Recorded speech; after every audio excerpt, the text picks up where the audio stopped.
दर्शकवृन्द नमस्कार। यहाँहरूलाई हाम्रो युट्युब च्यानलमा स्वागत छ। नेपाल भारत अन्तर्देशीय रेल सेवा सञ्चालनमा आएको छ।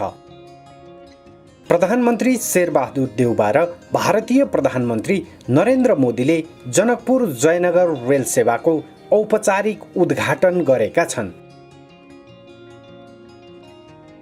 भारत भ्रमणमा रहेका प्रधानमन्त्री देउबा र मोदीले आज नयाँ दिल्ली स्थित हैदराबाद हाउसबाट संयुक्त रूपमा स्विच थिचेर रेल सेवाको उद्घाटन गरेका हुन्। अन्तर्देशीय रेलवेका दुवै प्रधानमन्त्रीले हरियो झण्डा समेत फहराएका थिए।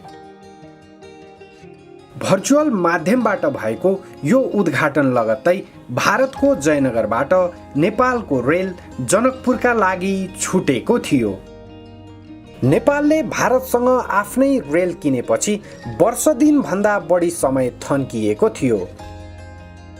अब औपचारिक उद्घाटन भएसँगै आजैबाट रेल सेवा नियमित रूपमा चलाउने सरकारको तयारी रहेको छ।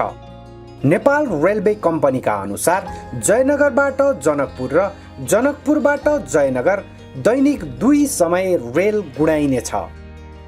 एक पटकमा एउटा रेलमा 1350 यात्रुले यात्रा गर्न सक्ने बताइएको छ। 2 रेल मध्ये आलो पालो गरेर एक-एकवटा चलाइने कम्पनीले जनाएको छ। जनकपुर जयनगर 70 रुपियाँ र कुर्था जयनगर 90 रुपियाँ रेलको भाडा कायम गरिएको छ।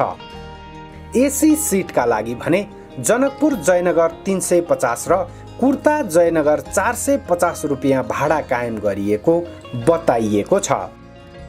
रेल चलाउनको लागि 26 जना भारतीय प्राविधिक कर्मचारीहरू आएका छन्।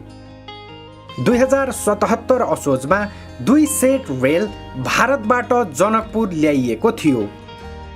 लामो समयसम्म रेल पालले छोपेर राखिएको भए पनि गत फागुन 1 गतेबाट ड्राई रन थालिएको थियो।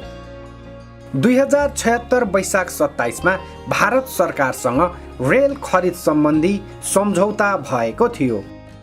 भारतीय रेलवे कम्पनी कोङ्कणसँग 2वटा रेल 84 करोड 65 लाख रुपैयाँमा नेपालले खरिद गरेको हो।